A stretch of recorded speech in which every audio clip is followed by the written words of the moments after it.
The Bachelor, all new, Mondays 8, 7 Central on City TV or stream it on City TV Plus. Summer days, summer nights, lots of things to do, places to go, and people to see. If you're having a few drinks, be sure to plan ahead and get home safely. We don't want to pick you up. Drinking drivers risk injuries to themselves and others and take chances with their license, their jobs, and their future.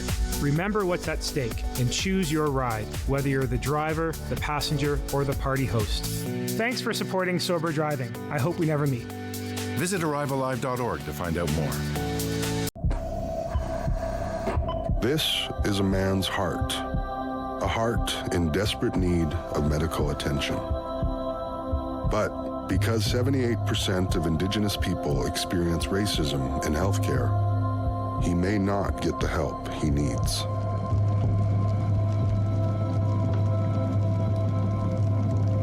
Become an ally. Rise above racism in healthcare.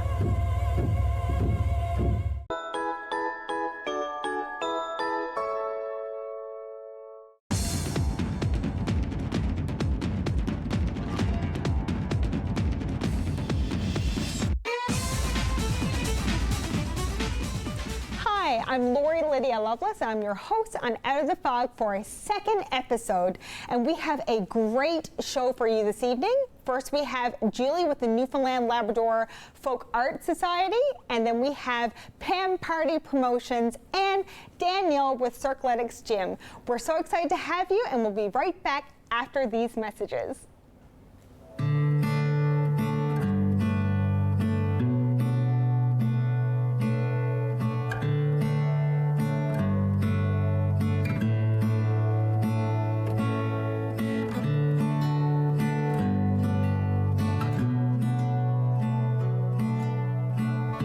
And welcome back. Today we're with Julie Vogt, who's with the Newfoundland Labrador Folk Art Society, and of course we're going to be talking about the Newfoundland Labrador Folk Festival this year. So welcome, Julie. Thank you, Lori. We're thrilled to be here. Oh, I'm so happy to have you here. So how many years now at the Newfoundland Labrador Folk Festival been on the go? We are going to have our 48th one this year, so the 50th will be in 2026. Excellent. So it started in 1977. 1977, so you know that takes a lot of planning and execution, of course. So how long does it normally take to plan and execute your event? 11 months.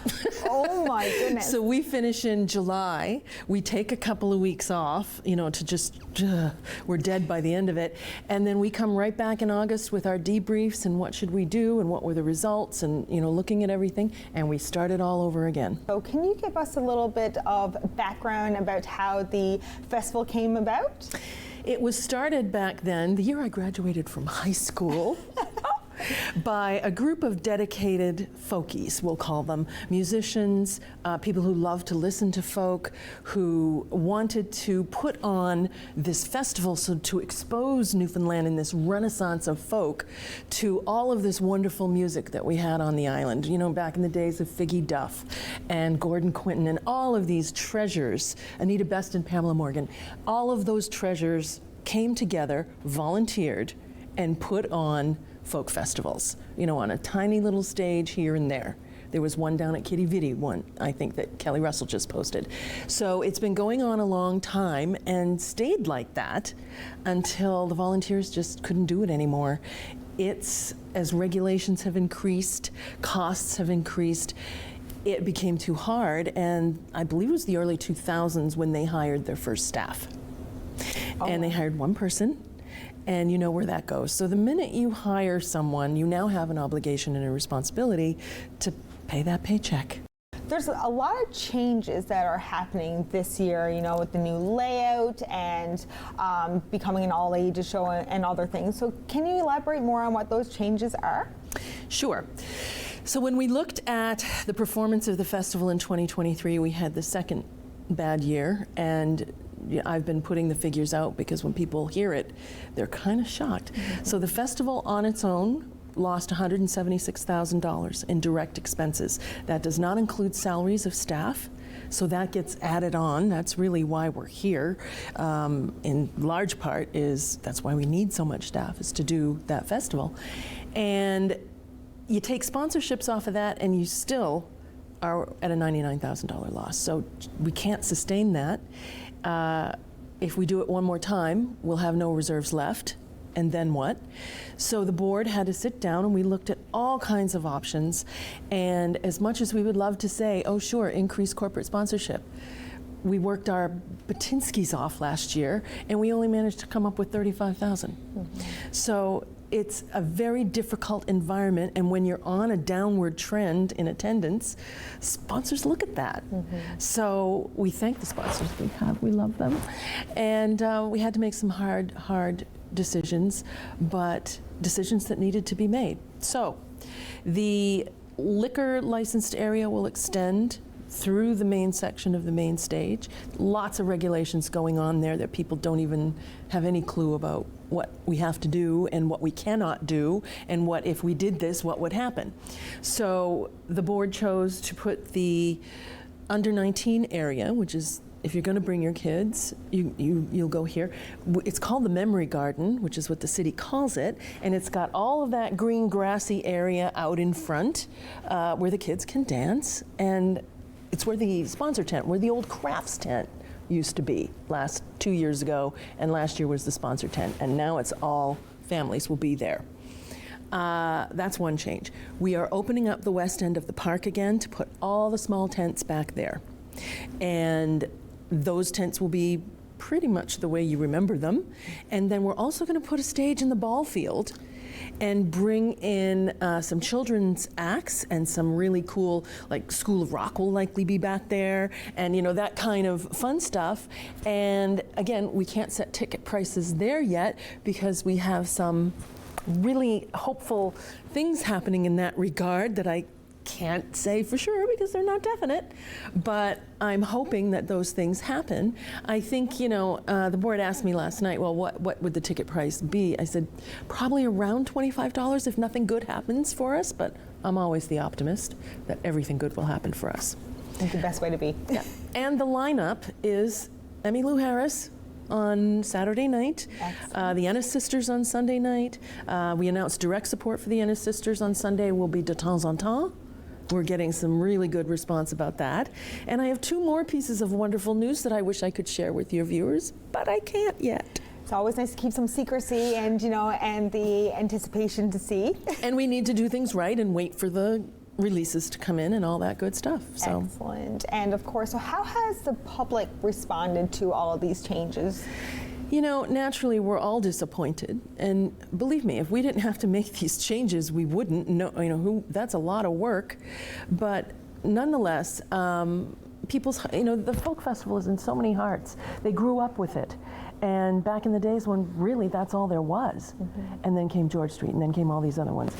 But so the public has been disappointed, but the voices, I counted all the social media stuff, it's under 100. And the disappointing thing to us, of course, is the level of discourse. And it's not like these people don't know who we are. They do. They know how hard we work.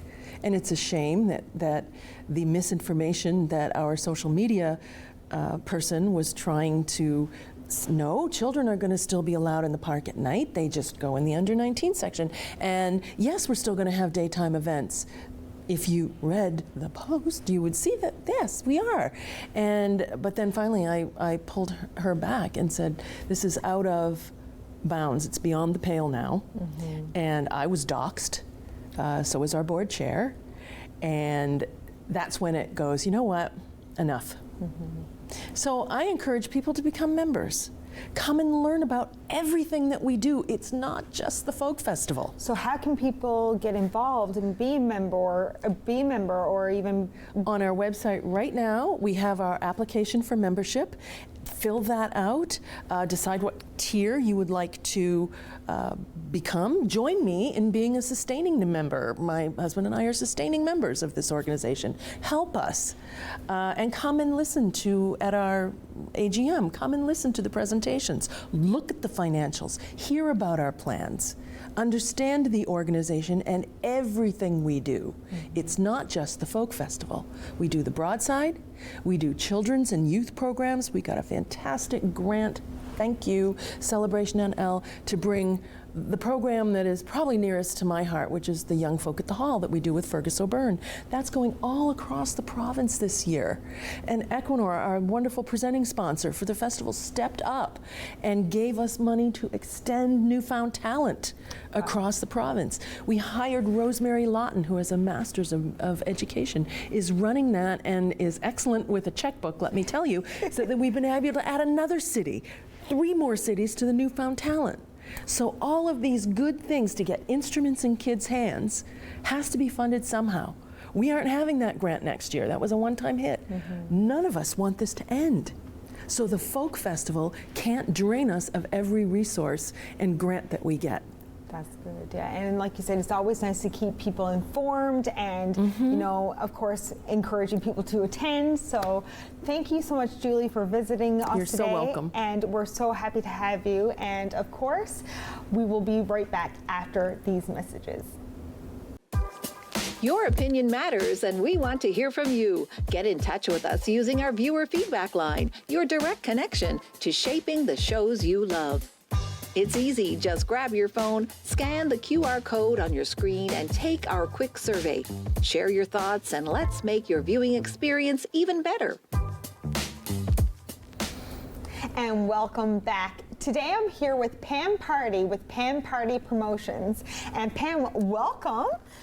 It's an honor to be here. I feel like I should stick some rollers in my hair or just get comfortable with a cup of coffee or something. So it'd be nothing new for us because, of course, Pam and I actually worked together. You were my boss at one point. I was, and what a joy that was.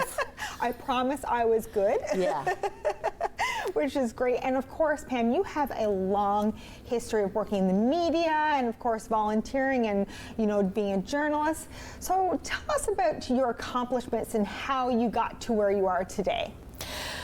I think it was just a willingness to, and you and I have spoken about this in the office, because to me you were this enthusiastic up-and-comer and ready to take on the world, and we've talked about it, and it was knocking everything off my to-do list, and it was doing a good job and great communication and being positive, and you enveloped that so well, having that positive attitude and willing to fail and willing to try and willing to just keep going. When I first started out in journalism, I had lived away for 13 years, returned to Newfoundland in 2003, and I just was willing to work for anyone and everyone and willing to do everything. It didn't matter what it was. So when I got my lucky break from Mark Dwyer at the Newfoundland Herald, when he was ready to move over to NTV, actually Fred Hutton, who was now in politics, was at NTV at the time, I just embraced it and jumped and took the reins at the Newfoundland Herald and saw it through to 76 years. So of course that was a huge accomplishment, being a part of the Newfoundland Herald for such a long time. Yeah, right until it closed actually. Right. And of course, so now you are doing Pam Pardy Promotions, where you do, you know, public relations, communications, and even event planning and executions and promotions, of course. So you want to tell us a little bit about your services? Well, Pam Pardy Promotions, it takes what I've learned in the media and in public relations through that end, and on the social media side as well as traditional media, which is, by the way, still critically important. There's a couple of magazines here now that are important in the province and beyond that I'm a part of. The Down Home, actually Dylan Collins, who worked with us at the Newfoundland Herald and for me directly, is now the managing editor of the Down Home, so congratulations to Dylan. Pi and L is a huge accomplishment. Everything from Mary Walsh to Todd Skirving from the Newfoundland Growlers to Celebrating Newfoundland Chocolate have been in Pi and L. So it embraces everything. So it's about getting clients out in the public eye and helping them get a name that's known. I say in my press release and when I'm talking to people, you want to be the talk of the town. So be the talk of the town. That's right. And so how does having good public relations make a difference for your clients? Well, people want to know your brand. And I know that's maybe a buzzword now, but everybody has a brand. You're known for your positivity, for your lightheartedness, for your fashion, for your kindness. Everybody has a brand. Every business has a brand. Every business needs to have a brand. So how do you get that message out and how do you properly communicate it? And sometimes that's through doing charity work, or sometimes it's people are sometimes afraid to ring their own bell. Peter Daniel Newman is one of our clients, and he's a songwriter. And songwriters don't always get the most or the best press. They're also doing vinyl verse, which is out of Nashville. So Peter Daniel Newman, look him up. He has a song that he wrote with one of the best performers, and that's Megan Mulroney. You're going to want to look her up because she's a country music superstar to be. And a Newfoundlander is working with that megastar. That's great. And of course, when you do a lot of promotions, of course, we've ran into each other at different promotions that you've actually did and executed yourself. So tell us about some of your accomplishments there. Well, I feel blessed. I mean, I won a gold and a silver, 2 journalism awards. So of course that was big to me to be recognized by the industry. But then on the party planning side, on the event planning, Fiona was the Newfoundland Herald closed one day. We had Hurricane Fiona that weekend. And by the next day, I was working back again, working with everybody in the media, including yourselves at Rogers. I mean, what a great come together Fiona was. And we raised over $2 million by coordinating that. And I was the co-chair with Seamus O'Regan on that event. And then we had Ben's Benefit for Tina Olivero. Her son, Ben, died from an overdose. And that's in the news all the time. It's so critically important. We raised $20,000 when last we checked. We had a benefit concert, great people like Judith Morrissey, who we both love. Judith is incredible. Judith is and amazing. Rodney Slade, who's a client of ours, he was there as well. And so many great people, Carolina East, pulled together to make that a success, and that was aired on NTV Plus as well. And of course, those events brought us some publicity and some, I guess, notoriety, I guess, in a positive way. Music NL Award. We received for Event of the Year for the Fiona concert, and we're up for Event of the Year as well with East Coast Music Awards. Wow, that's incredible. I hope that you win, of course. And well, it's a team effort, but yes, we hope that would be lovely. Yes, and of course, you mentioned some of your clients, and I hear all good things about you. You know, you've been a mentor to me. You're actually one of the reasons why I'm in this industry. So what type of advice would you give to someone that's interested in getting into this industry? Exactly what I gave to you. It's be yourself, let yourself shine. If you have a passion for it, you will find a way to make it happen. And surround yourself with good people. We were drawn to each other, I think, for a reason. And a lot of the people that I do work with are good, hardworking people who come from good, hardworking people who want to do well. Vonco Entertainment, we have a fabulous working relationship with. I mentioned Peter Daniel Newman, even Donnie Love, who's been doing some incredible work getting the word out about Newfoundland beyond, and even some people who aren't our clients.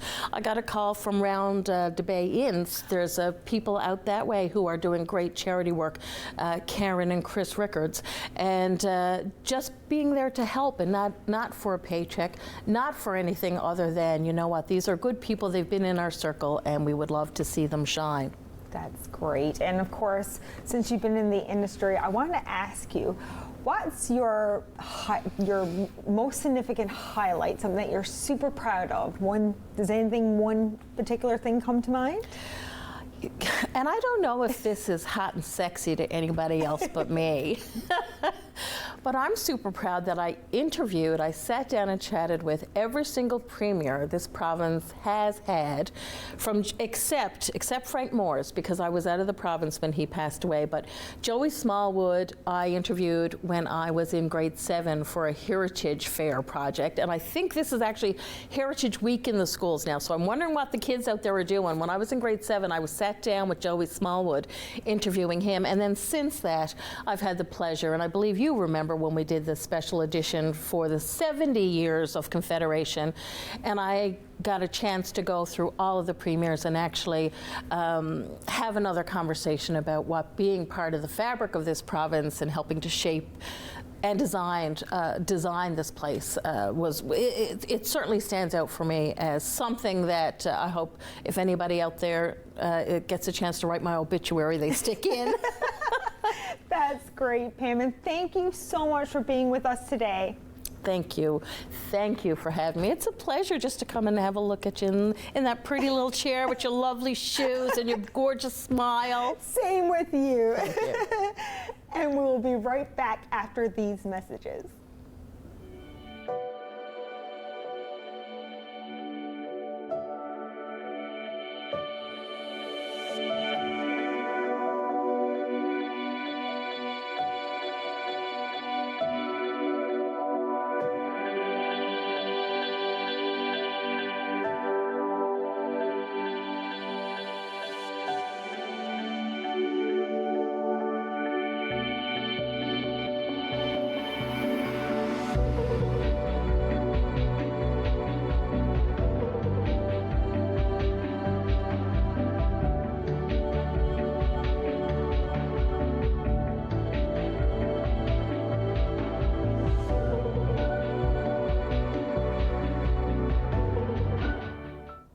And welcome back. Today we have with us a dear friend of mine, Danielle Aubut with Cirqueletics. And of course, Danielle, welcome to the show. Thank you very much. Thank you for having me. Oh, we're pleasure as always. And of course, you know, you have a unique business venture here in Newfoundland. And so you want to tell us a bit about Cirqueletics?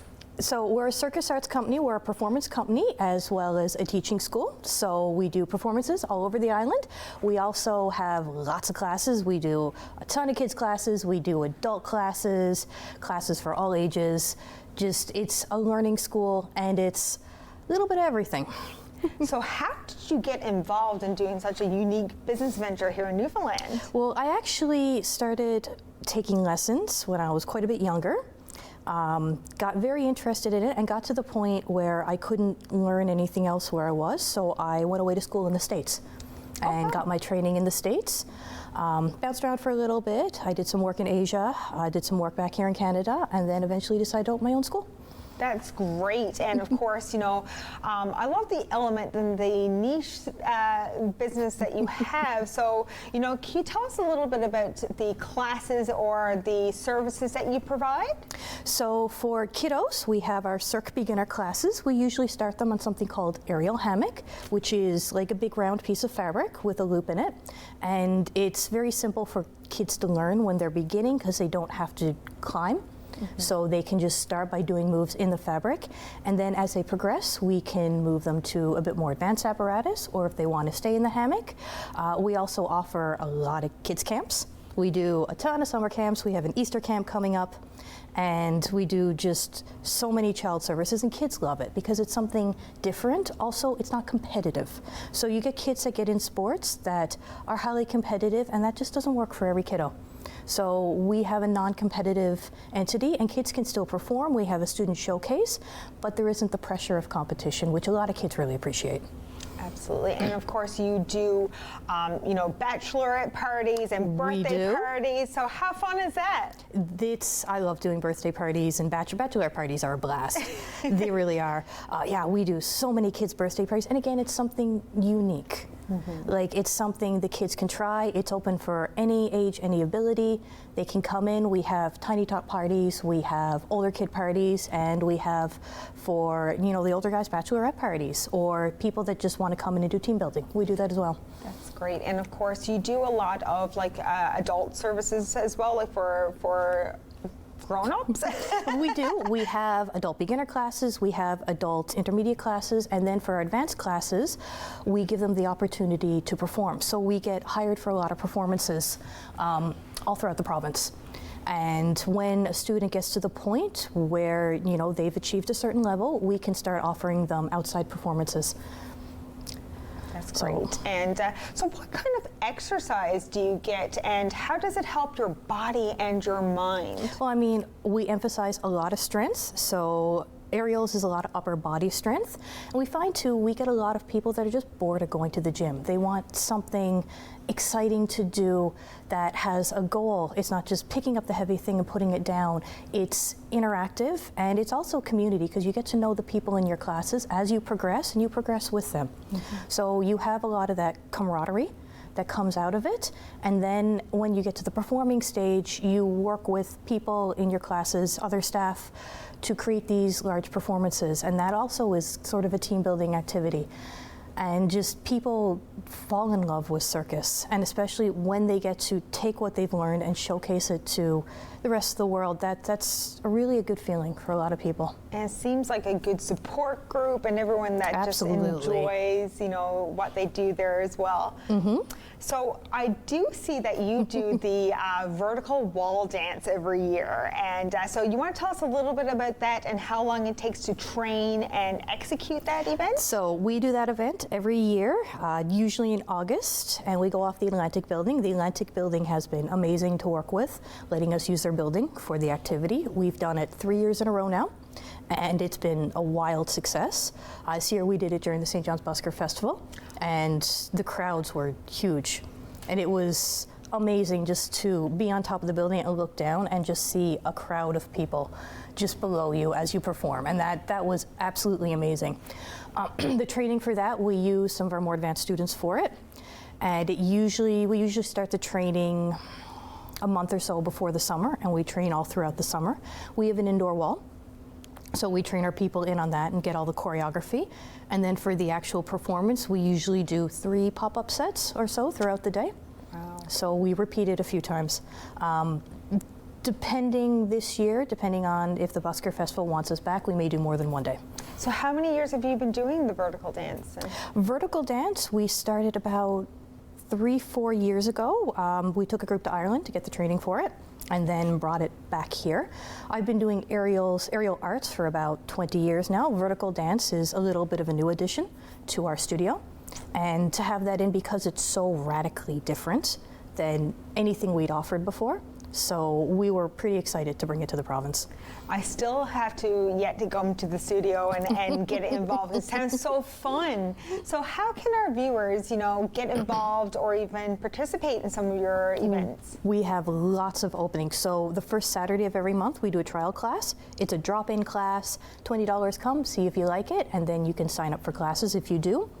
All our beginner classes, no experience necessary. You don't have to have an athletic body. You don't have to have any gymnastics or dance experience to join this. We start everybody right from the beginning, from the lowest level, and then just train you from there. So people get really intimidated. They think we're going to put them 30 feet in the ceiling. That's not what happens. Lots of good training and lots of support. Yeah, lots of good training, safety, crash mats. Like we start people very low, and then you just build your way up at your own pace. That is excellent. And of course, thank you so much, Danielle, for being with us today and talking about Cirqueletics. That was amazing. Thank you so much for having me. Thank you. And we'll be right back after these messages. Your opinion matters, and we want to hear from you. Get in touch with us using our viewer feedback line, your direct connection to shaping the shows you love. It's easy. Just grab your phone, scan the QR code on your screen, and take our quick survey. Share your thoughts, and let's make your viewing experience even better. Thank you so much to our viewers for watching tonight's episode. And of course, we want to say a special thank you to Julie for updating us on the 2024 Newfoundland Labrador Folk Festival and all the changes that are coming along with that. And of course, Pam Pardy with Pam Pardy Promotions. So if you are interested in her services, you can definitely reach out to her. And if you're looking for something new and exciting, you can certainly contact Cirqueletics Gym and see what they have for you as well. So until next time, thank you and much love. This program is brought to you by Ignite TV. Now you're in command. Visit Rogers.com for more details.